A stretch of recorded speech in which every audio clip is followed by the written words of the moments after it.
Hi friends!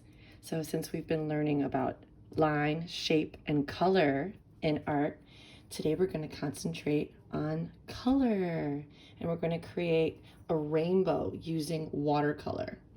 So what we need to concentrate on today, the most important thing, is making sure that we treat our paintbrush nicely, we take care of our paintbrush, and we take care of our watercolor paint, okay?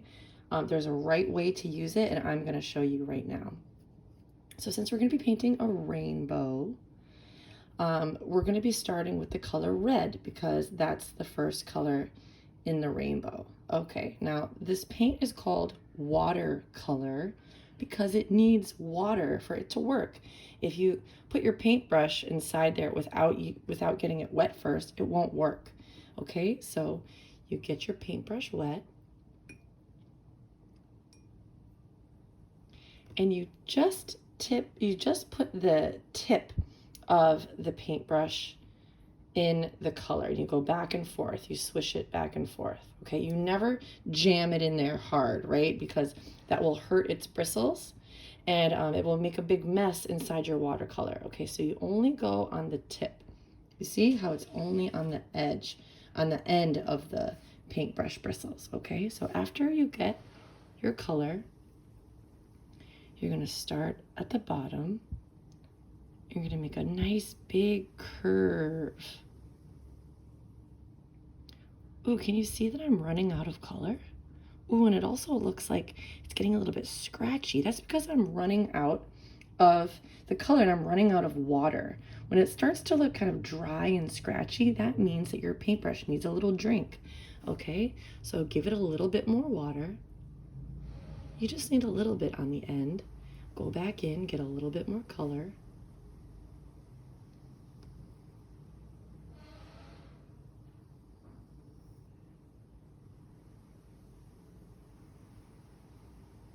I want to go back.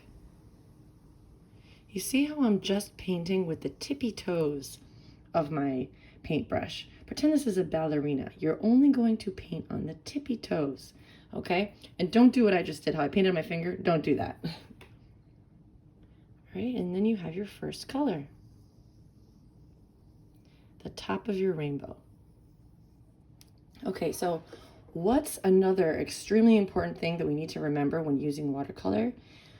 We always wash our brush in between colors, okay? If I were to just go directly into the orange, I would get red all mixed up in the orange, or I would get orange all mixed up into the yellow, and then my colors would be all muddy and not bright and nice, okay? So you always have to rinse your brush.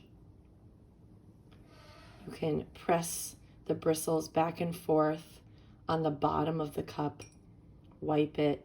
If you have a tissue or something like that, you might want to blot it. You don't automatically need to blot it though, all right? Because your brush needs to be wet for the colors to work.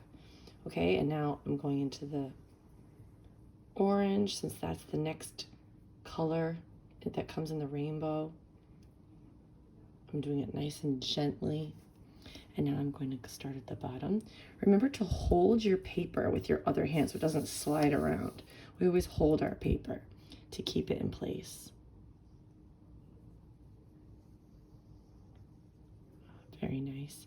Maybe I can come back and get a little bit more color. You know, my brush doesn't seem very wet, so I'm gonna just dip it, give it a little drink, and go back in the color so it's nice and bright.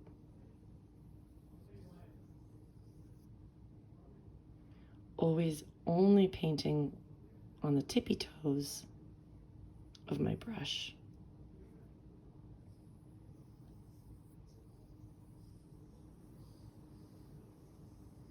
Okay, and now I'm gonna go on to the next color. I'm gonna wash my brush. I'm not gonna make any splashes. I'm gonna be very careful, not get anything on my table.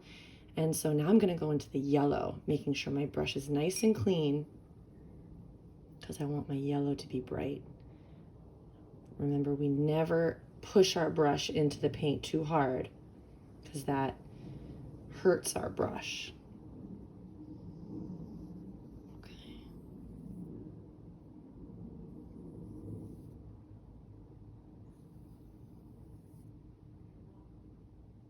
Maybe she needs another drink. Give her a little drink so the color spreads nice.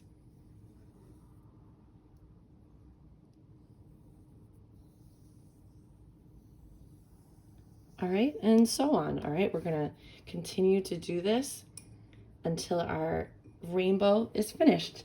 The next color is gonna be green, then blue, then violet.